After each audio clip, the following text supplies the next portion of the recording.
मांसपेशियों में किस अम्ल के एकत्रित होने से थकावट आती है? लैक्टिक अम्ल।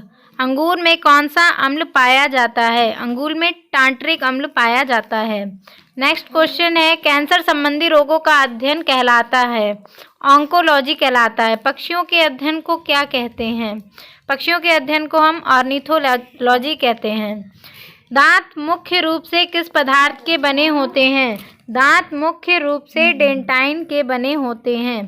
किस जंतु की आकृति चप्पल के समान होती है? पैरामीशियम की आकृति जो होती है वो चप्पल के समान होती है। केंचुए की कितनी आंखें होती हैं? केंचुए में मैं आपको बताना चाहूँगी एक भी आंख नहीं होती है।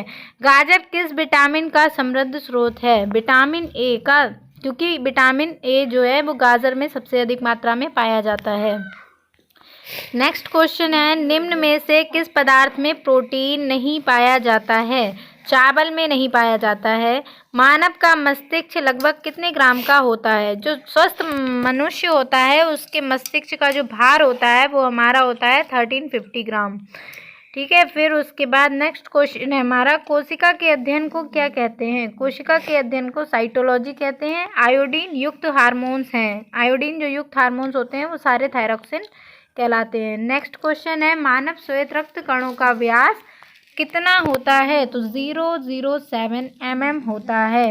अपोहन बायोलिसिस का प्रयोग किस क्रिया को पूरा करने के लिए होता है? बायोलिसिस का जो प्रयोग होता है वो वक्र की क्रिया को पूरा करने के लिए होता है। नेक्स्ट क्वेश्चन है, साइटोलॉजी कहा जाता है?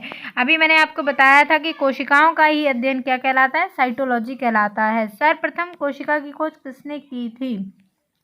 जो सबसे पहले कोशिका की खोज की थी वो रॉबर्ट हुक ने 1665 ईस्वी में की थी। उसके बाद कोशिका सिद्धांत किसने दिया था? कोशिका सिद्धांत जो है वो स्लाइडेन एंड स्वान ने दिया था। मानव शरीर में पाचन का अधिकांश भाग किस में संपन्न होता है?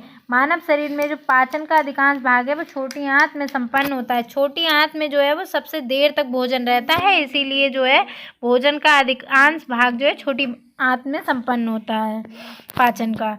मनुष्य में पाचन क्रिया कहाँ से प्रारंभ होती है? तो मनुष्य में पाचन क्रिया मुख से प्रारंभ होती है और सबसे ज़्यादा अभी मैंने आपको बताया था कि वो पाचन संपन्न होता है वो छोटी आंत में होता है। सर्वप्रथम रक्त परिसंचरण तंत्र का अध्ययन किसने किया था? जो सबसे पहले परिसंचरण तंत्र है रक्त का वो हार्वे ने, विलियम हार्वे एक नाम है, तो उन्होंने ही किया था सबसे पहले रक्त परिसंचरण तंत्र का अध्ययन। नेक्स्ट क्वेश्चन है, पेस मेकर का संबंध किससे है? जो पेस मेकर का संबंध है वो हमारे हार्ट से होता है, हृदय से होता है। पेस मेकर का क्या कार्य है? दिल की धड़कन प्रारंभ करना पेस मेकर का कार्य होता है। नेक्स्ट क्वेश्चन है, गति प्रेरक किससे संबंधित है? गति प्रेरक है हार्ट से संबंधित है। किनकी, नेक्स्ट क्वेश्चन है, किनकी भित्तियों पर रक्त द्वारा डाले गए दबाव को रक्त दाब कहते हैं?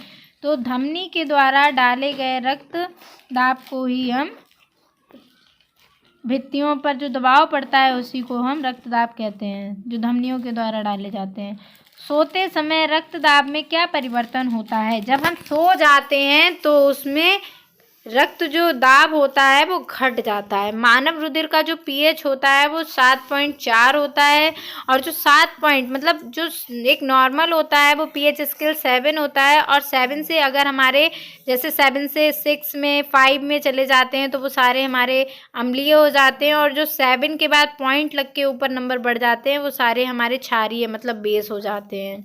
तो मानव का जो रुधिर का पीएच है वो 7.4 है। उसके बाद कोशिका झिल्ली किसकी बनी होती है? तो कोशिका झिल्ली प्रोटीन और लिपिड की बनी होती है। रक्त में पाई जाने वाली धातु, तो रक्त में सबसे ज़्यादा अधिक मात्रा में धातु पाई जाती है तो वो लोहा पाया जाता है। लोहा, आयरन सबसे ज़्यादा होता है। नेक्स्ट क्वेश्चन है, रक्त का शुद्धिकरण कहाँ होता है? तो रक्त का जो शुद्धिकरण होता है वो किडनी में होता है।